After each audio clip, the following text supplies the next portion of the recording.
अस्सलाम वालेकुम स्टूडेंट्स। क्या हाल चाल है? ठीक होंगे इंशाल्लाह आप लोग भी। आज हमने elementary row and column operation पढ़नी है मैट्रिक्स के ऊपर। पहले जो हमने किया था वो मैट्रिक्स के ऊपर 8 जो है वो प्रॉपर्टीज थी उसकी, जो हमने रो ऑपरेशन या कॉलम ऑपरेशन किसी मैट्रिक्स के ऊपर किए थे। उसमें ये फर्क था कि मैट्रिक्स में और कॉलम में जो मैट्रिक्स और डिटर्मिनेंट,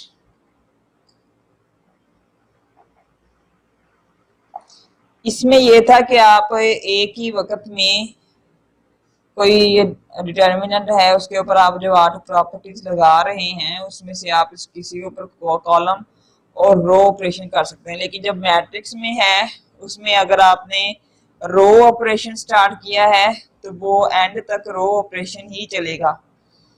ठीक है, अगर आपने जो है वो कॉलम ऑपरेशन स्टार्ट किया है तो वो एंड तक कॉलम ऑपरेशन ही चलेगा।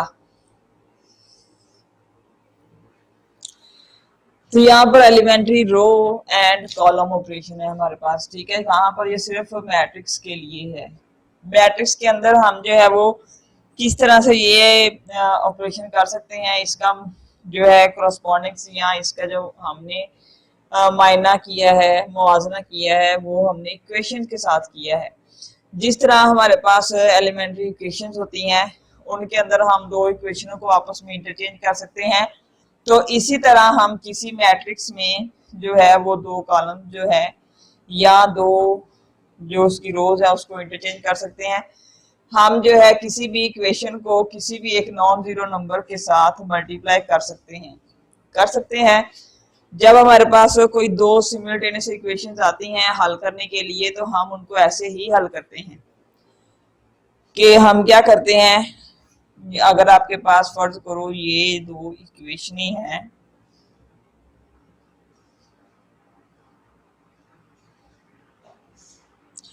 तो आपने इनको हल करना है तो आप इस वाली इक्वेशन को जो है वो 3 से ज़रब दे लेंगे या 2 से ज़रब दे लेंगे ताकि इनके कोफिशिएंट्स इक्वल हो जाएं। तो यहाँ पे यही बात लिखी हुई है। इसी तरह हम adding multiple of one equation two another equation, हम जो है किसी एक इक्वेशन को किसी नंबर से मल्टीप्लाई करके उस दूसरी इक्वेशन में हम ऐड कर सकते हैं। यहाँ पर हमने यही कुछ करना था, 3 से मल्टीप्लाई करके फिर इसमें ऐड या सब्ट्रैक्शन करनी थी।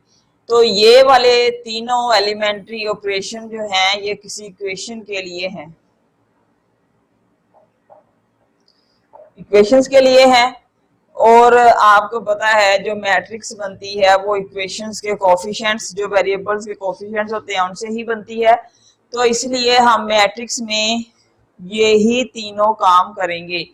और याद रहे ये सिर्फ मैट्रिक्स में है, आपने रो ऑपरेशन स्टार्ट किया है तो रो ऑपरेशन लगेगा पूरा थ्रू आउट एंड तक। अगर आपने जो है वो कॉलम ऑपरेशन स्टार्ट किया तो एंड तक कॉलम ऑपरेशन चलेगा। ठीक है, हम इसकी कोई एग्जांपल करके देखते हैं अभी। असल में हमने जो एलिमेंट्री रो और कॉलम ऑपरेशन करना है किसी भी मैट्रिक्स के ऊपर वो हमने इक्वेशंस को हल करने के लिए करना है। जैसे मेरे पास ये 3 इक्वेशंस हैं, अगर आप चाहें तो आप इसको वैसे ही बगैर किसी मैट्रिक्स में लिखे हल कर सकते हैं। इसको आप 2 से मल्टीप्लाई करें तो ये x खत्म हो जाएगा, ना भी 2 से मल्टीप्लाई करें तो ये y यहाँ पर खत्म हो रहे हैं, आप इसको खत्म कर सकते हैं। ठीक है, और फिर हम यहाँ से x की वैल्यू, z की वैल्यू, कोई एक वैल्यू हम निकाल के तो फिर हम बाकी इसको सॉल्व कर सकते हैं। तो ये 3 वेरिएबल हैं, 3 ही इक्वेशन है हमारे पास, तो हर एक का एक आंसर आ जाएगा।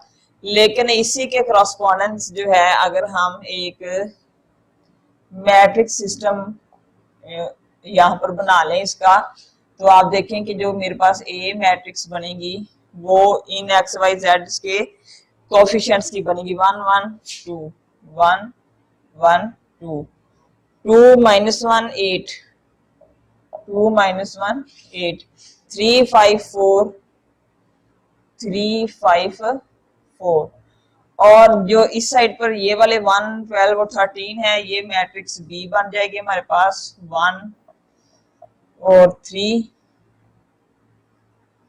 अच्छा जी, और एक एक्स मैट्रिक्स होती है हमारे पास वाई जेड।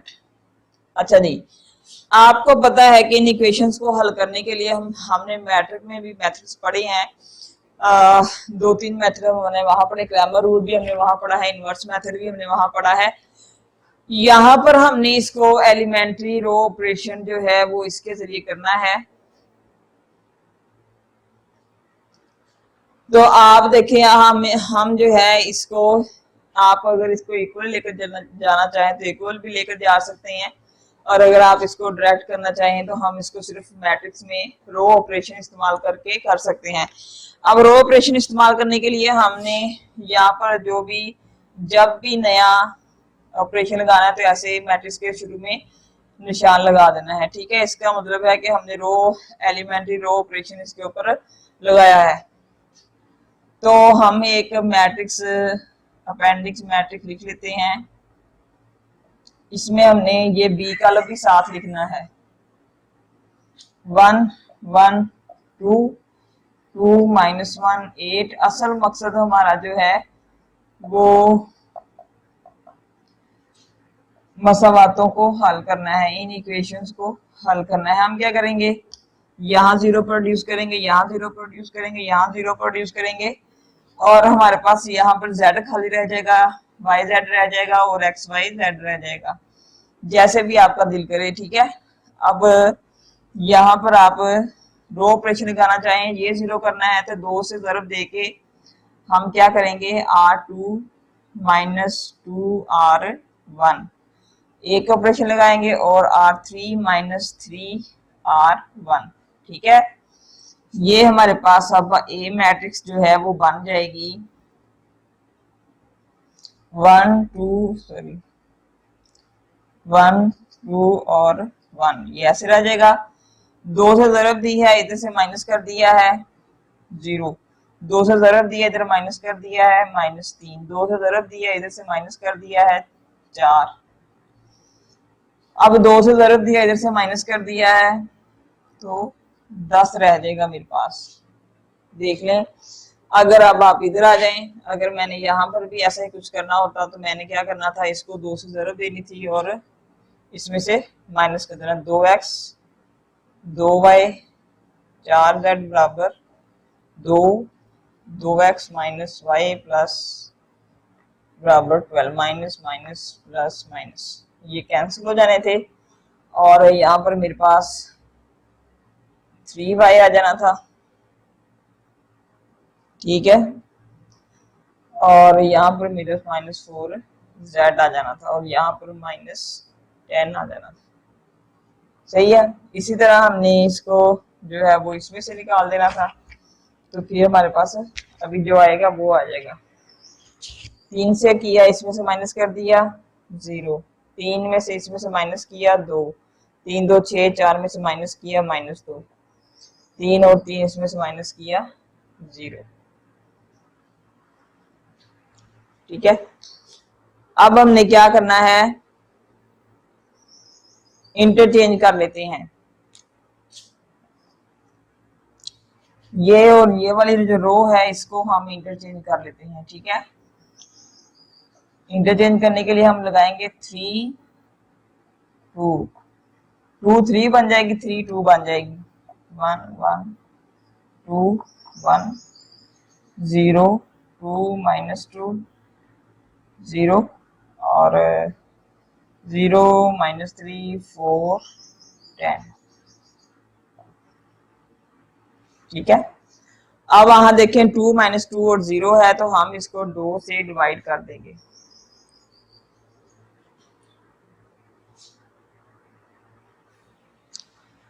हम जो है वो अब 1/2 से मल्टीप्लाई करेंगे r2 को, 1 1 2 1 0 1 -1 -3 आ जाएगा, 0 -3 4 और 10 आ जाएगा।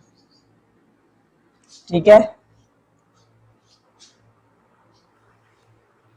ये क्वेश्चन के अंदर माइनस यहाँ मौजूद था, तो क्वेश्चन में हमारा जो प्रोसेस था वो ठीक था बिल्कुल, लेकिन जब हम एग्जाम्पल बुक से कर रहे हैं तो उसकी रकम भी बुक के मुताबिक होनी चाहिए। तो यहाँ पर -3 है, तो इसको मैंने करेक्ट कर दिया है, -3 -6 आ गया है वो, फिर इस तरह से ठीक है।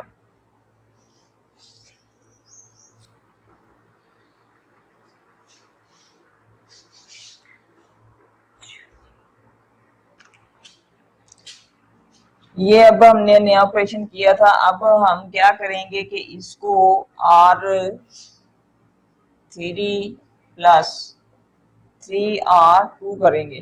प्लस क्यों करेंगे? क्योंकि वहां पहले माइनस मौजूद है।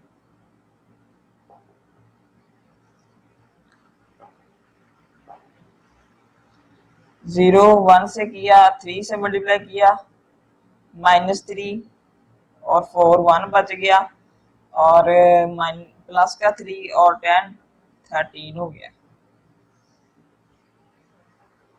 अब आप अगर चाहें तो इसको भी हम 0 कर सकते हैं, ठीक है। हम कर लेते हैं R3 plus R2 plus R3, 1 1 2 1 0 1, ये 0 हो जाएगा। प्लस किया है तो यहाँ 10 आ जाएगा, 0 0 1 और यहाँ पर 13, ठीक है। अब अगर आप चाहें तो इसको भी 0 कर सकते हैं, इसको भी 0 कर सकते हैं, तो यहीं से हमारे पास x y और z आ जाएगा। इसको भी 0, इसको भी। और अगर आप इसको अगर थोड़ा सा हम आगे चले जाएं तो इसको हम कहते हैं यूनिट मैट्रिक्स। यूनिट मैट्रिक्स बन जाने से हमारे पास x y z डायरेक्ट की उसकी वैल्यूज आ जाएगी। तो आप क्या करें, अब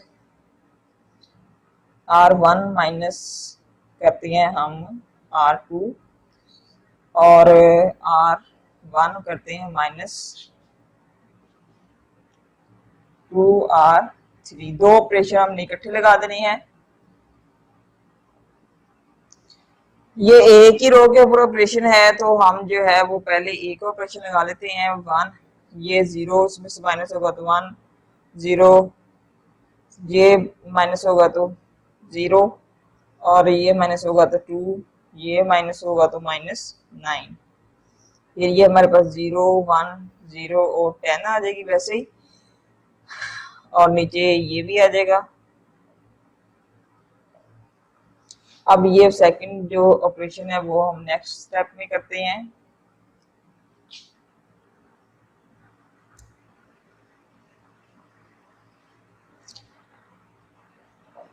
R1 माइनस 2R3, 1 0 0, 26 में से 9 माइनस करेंगे तो 26 में से आप 13 दूना 26, 26 में से 9 को माइनस करें तो हमारे पास 17 बच जाएगा, -17, ठीक है। 0 1 0 0 0 1, यहाँ पर 10 और यहाँ पर 13, ठीक है।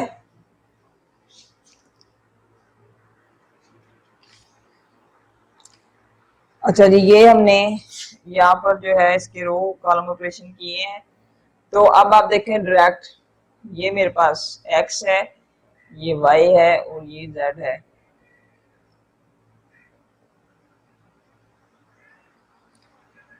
वन -2 और 1, अगर हम ये तीनों इक्वेशन डायरेक्ट हल करते तो भी हमारे पास यही आंसर आना था, ठीक है। ये एलिमेंट्री रो ऑपरेशन है। एलिमेंट्री कॉलम ऑपरेशन करेंगे तो हमें जो अपेंडिक्स मैट्रिक्स, हमने अपेंडिंग मैट्रिक्स लिखी है वो हमें नीचे लिखना पड़ेगा, ठीक है। इसलिए हम जो है वो रो ऑपरेशन को ही इस्तेमाल करेंगे। ये हमारे पास है कुछ ट्राइंगल्स हैं, मैट्रिक्स है, अपर ट्राइंगुलर मैट्रिक्स है, लोअर ट्राइंगुलर मैट्रिक्स है, ट्राइंगुलर मैट्रिक्स है, सिमेट्रिक है और क्यू सिमेट्रिक है। तो अपर ट्राइंगुलर मैट्रिक्स ऐसी होती है जिसमें जो है वो हमारे पास 1 2 4 0 8 1 इस तरह की मैट्रिक्स हो जिसमें नीचे सारे 0 0 हो डायगोनल से, ये डायगोनल है स्क्वायर मैट्रिक्स होगी, ये डायगोनल है, इसके नीचे नीचे 0 हो तो वो अपर ट्रायंगुलर होगी। और अगर इसके मेन डायगोनल के ऊपर 0 आ जाए,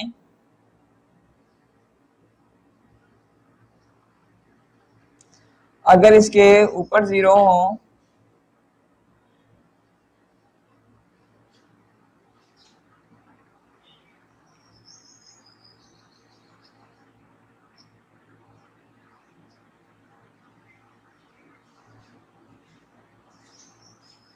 ये मेन डायगोनल है, इसके ऊपर वाले 0 हैं तो वो लोअर ट्रायंगुलर बन जाएगी। ठीक है, ट्रायंगुलर मैट्रिक्स बेशक वो अपर है बेशक वो लोअर है, वो ट्रायंगुलर मैट्रिक्स होगी। सिमेट्रिक मैट्रिक्स देख लेते हैं। अगर कोई मैट्रिक्स है उसका हमने ट्रांसपोज लिया है, वो उसी के बराबर आ गया है तो वो सिमेट्रिक है।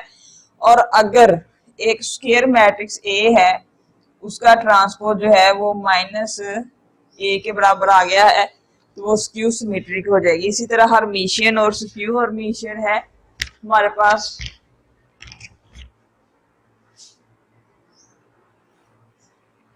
हर्मिशियन मैट्रिक्स है, हर्मिशियन मैट्रिक्स में जो कंडीशन है वो ये है कि अगर आपके पास ए का बार का ट्रांसपोज ए के इक्वल आ जाए, ए बार, ये हर्मिशियन मैट्रिक्स जो होती हैं वो आयोटा वाली मैट्रिक्स के अंदर होता है। ठीक है, अगर ए बार का ट्रांसपोज ए के बराबर आ जाए तो वो हर्मिशियन है।